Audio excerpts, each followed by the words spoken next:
يا رب الصربعه وحشه، ايه يا الصربعه بنتي وحشه. في ايه؟ مفيش حاجه يابا، الطبق بس وقع ما تقلقش. طب يلا انا هساعدك اهو. ساعدني في ايه؟ اطلع بس اقعد مع الرجاله بره. رجاله مين؟ امال سلايفك قاعدين بره، مش حدش عايز يخش يساعدك فيهم. اطلع بس، امسك امسك بس كده. هاتي بس يلا. لا بس لحظه، بس هحط بس اللحمه واطلع، مش هتساعدني في حاجه. اسكتي انت بقى، ما هو الحريم قاعدين بره اهو، عمالين كل واحده ماسكه التليفون فيهم. مش مشكله. وانت اللي هتشيلي البيت. مش مشكله. مش هعمل مشكله. ايه؟ هعمل ايه؟ محدش فيهم يخلي عنده دم يساعد معايا. هم ما عندهمش دم، انت قاعده صاحيه من بعد الفجر عشان تجهزي الاكل ده طول اليوم. هم قاعدين بره، كل واحده قاعده ماسكه التليفون، والتانيه عماله تلعب مش عارفه فين، والتانيه طلعت شقتها. معلش انا بس هحط الاكل اهوت وخلاص. بس سبتي انا هساعدك. يا عبدو ما ينفعش. عشان ما ينفعش ايه؟ النبي ما ينفعش ايه؟ امسك بس، حط طبق اللحمه ده هنا اهو كده. امسك. يلا انا هساعدك. استنى بس عشان حله الشوربه تندلق عليا والله الصربعه دي. ما تخافيش انا معاك اهو. لا والنبي اسمع مني، اطلع اقعد بره، الرجاله قاعده بره، مش يقعدوا. هينفع تقعد. هيقولوا ايه؟ مراته ممشيه، هيقولوا بيخش المطبخ، يا دي شغلته. لا يقولوا بقى الحريم تبعهم قاعدين بقى كل واحده ماسكه التليفون مفكره نفسها السفيره عزيزه. معلش معلش، مش انا ربنا مديني الصحه خلاص، مش هحتاج حد يعمل معايا. هم الرجاله اللي قاعدين بره هم ما عندهمش دم، هم كمان مش عايزين يقولوا للنسوان اللي قاعدين بره قوموا اغرفوا مع هديه او ساعدوا هديه.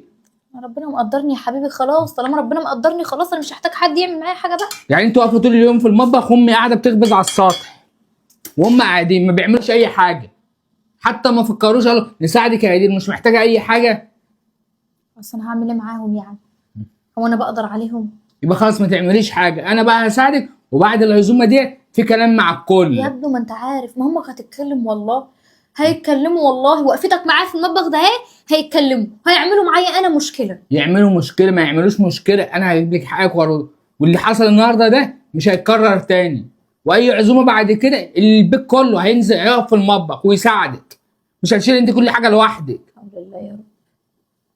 بالله عليك مشي اليوم، مشي اليوم، انا خلاص انا بغرف بس.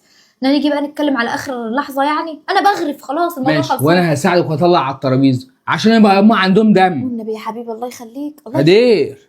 عليك. انت راجل ما ينفعش تقف في المطبخ، هيعملوا لي حوار والف مشكله هيالفوها بوقفتك ده. اللي هيتكلم هقطع له لسانه. ماشي يا رب. يلا. يعني الرجاله كلها قاعده بره وانت اللي تقف تساعدني يعني؟ بساعد مراتي. ماشي، هو الرجاله اللي بره مين؟ اخواتي وجوازات اخواتي، محدش عنده دم فيهم. يتكلموا ما فيش مشكله. اللي هيتكلم هديله فوق دماغه. تمام. يا رب. عشان بعد كده يخليهم اي حد من مراته اللي بره تيجي تساعدك. انا مش عايزه مساعده من حد يابا. مش عايزه مساعده؟ طيبتك ديت اللي بيخلوه يجي عليك كل مره، واعملي بس يا عبد واعملي هعمل واعملي ايه يعني؟ واعملي. هتضرب معاهم يعني؟ اتخانق معاهم عشان يجوا يعملوا معايا؟ هعمل ايه يعني طيب؟ تقوم جايه طالعه قاعده بره معززه مكرمه ماسكه التليفون زي ما هم ماسكين كده. اللي عايز يقوم لا يغرف وانا فيه. مستحيل اعمل زيهم. لا اعملي زيهم. انت عارف ان انا الحمل عليا في البيت كله، وانا لا بتكلم ولا بقول حاجه، انا طالما ربنا مديني الصحه مش هتكلم، انا هفضل ساكته. ليه هم على ايديهم نقش الحنه ولا ايه؟ انا ما قلتش حاجه، ربنا يهديهم، انا اغصب حد يقوم يعمل معايا حاجه؟ انا الحمد لله قمت حشيت ممبار وحشيت كرنب الصبح وعملت اللحمه ودست رز وعملت مكرونه بشاميل وخلصت كل حاجه وبغرف اهو. وهم هيجوا ياكلوا على الجاز على طول صح؟ طب يعني اعمل لهم ايه طيب؟ انا هغرف معاكي ونعدي العزومه ديت على خير، وفي كلام تاني مع الكل، حاضر. واللي يزعل يزعل. اللي انت شايفه. حاضر. يلا شوف انت هتعملي ايه دلوقتي عشان اطلعه بره. نطلع طبق اللحمه ده بره على ما تغرفي ايه؟ المحشي. ماشي.